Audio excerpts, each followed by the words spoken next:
Hey everyone, welcome back to Real Reviews. Today we're diving into yet another retelling of one of science fiction's most enduring stories, H.G. Wells' War of the Worlds. This new 2025 version, directed by Rich Lee, updates the classic alien invasion tale for the screen life era, meaning most of what you see unfolds through video calls, security cams, and news feeds. And at the center of it all, Ice Cube. Yes, that Ice Cube, as Will Radford, a surveillance and threat assessment expert for the Department of Homeland Security.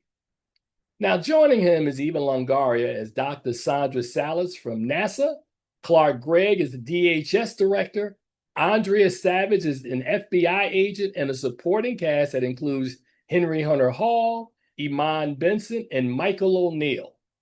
Now, it's a strong lineup on paper, but does this new take live up to the legacy of Wells' terrifying vision?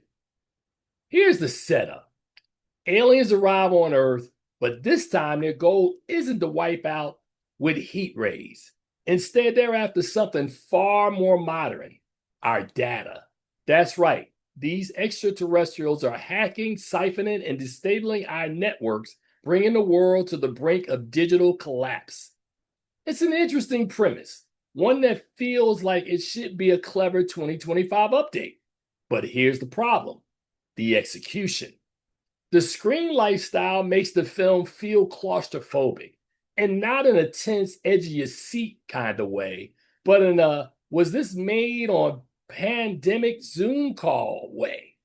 The low budget storytelling is painfully obvious in spots, and while creative filmmaking can make that limitation seem, think searching or host, here it often looks just cheap. Now let's talk about Q. The man has walked the line between rapping and acting successfully for decades.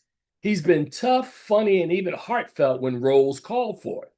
But in War of the Worlds, Q steps outside his comfort zone, swung for the fences, and frankly, this one is a miss. It's not entirely his fault. This screenplay, written by Kenneth A. Gold and Mark Hyman, just doesn't give him enough to work with. There are moments when he stares into a webcam, his face full of expression, but instead of feeling like emotional weight, it feels like overcompensation for a script that isn't pulling its own. The supporting cast, Longoria, Gregg, and Savage, are all serviceable, but none of them escape the film's constraints. It feels like everyone involved is capable of giving more, if only the story asked them to. And then there's the legacy.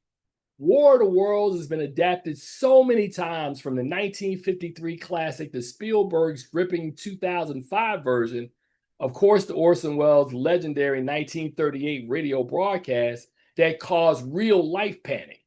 Every generation seems to get its own take. This new version tries to stake its claim with a digital twist, but it just doesn't land. When you're following Spielberg's footsteps, you either have to reinvent the wheel or bring the same level of spectacle. This does neither.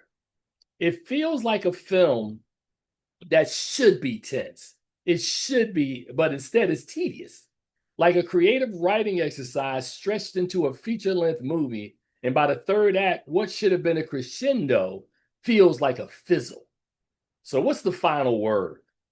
The War of the Worlds has potential, but the combination of low-budget visuals, a shaky screenplay, and misused talent makes it one of the weakest adaptations of Wells' classic we've seen.